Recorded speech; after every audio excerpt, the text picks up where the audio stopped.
Bonjour. Aujourd'hui, venez construire des cabanes il y a 10 000 ans et essayez d'en avoir plus que les autres dans Oyuk.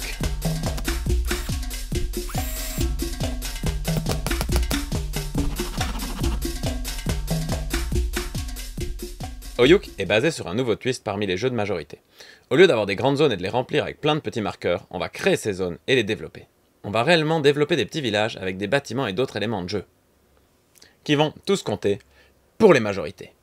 Ça donne tout de suite un peu plus d'immersion de voir des communautés se développer sur un plateau, plutôt que de dropper des meeples à des endroits où, bon, apparemment c'est l'endroit où on doit dropper des meeples. Hey, salut, tu fais quoi dans ta plaine?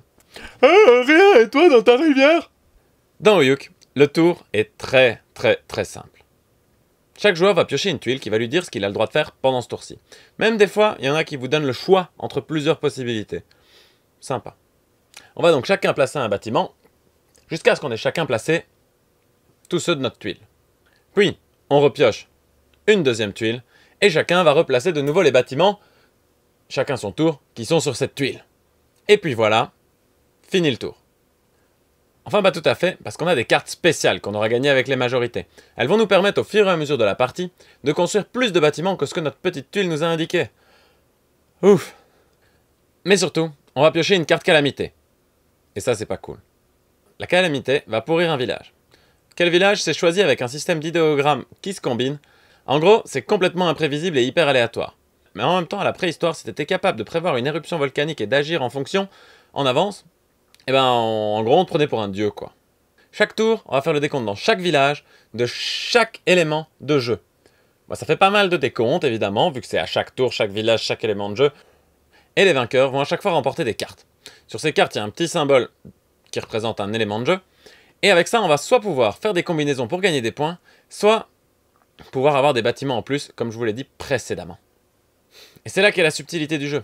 Il va bien falloir choisir entre utiliser ces cartes pour faire plus d'actions, pour agrandir ses villages et pour gagner des points plus tard, ou alors utiliser ces cartes pour gagner des points. Il n'y a pas du tout assez de tours pour faire tout ce qu'on a envie, et du coup, il faut bien se mettre à scorer des points au bon moment. Sinon, bah, c'est trop tard, évidemment. Si c'est pas le bon moment, c'est trop tard.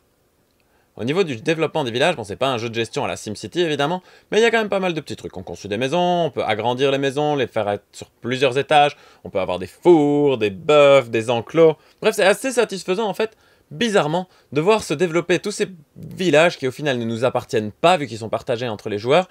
Même si au final, bon ben, en soi, on s'en fout complètement que les gens dans les villages soient heureux. C'est pas ça le but quoi. Parce qu'au fond, évidemment, on va décider de ce qu'on met à quel endroit, dans quel village, pas parce que les gens en ont besoin, mais parce qu'il y a machin truc qui en a un peu plus que nous, alors on aimerait bien équilibrer ça pour gagner plus de cartes et plus de points. Le plateau, par contre, c'est un simple damier. On veut vraiment des petites cases carrées comme ça, et qu'on remplit petit à petit avec nos bâtiments.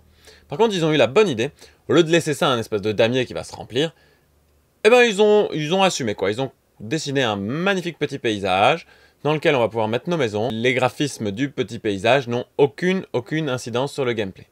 C'est pas grave, c'est joli quoi. Bref, c'est un sympathique jeu de majorité. Bon, faut pas avoir peur de l'aléatoire, il faut être capable de gérer au niveau opportunisme. Il y a des choix qui sont assez limités finalement, à chaque tour, mais il faut pas se tromper, il faut prendre en compte beaucoup de choses. Et surtout, c'est un jeu de majorité où on va pas juste faire des majorités pour faire des majorités. On a une vraie impression de développer un village, on a une vraie impression d'être utile à cette société de la préhistoire. Et ça, dans le genre, c'est pas si courant.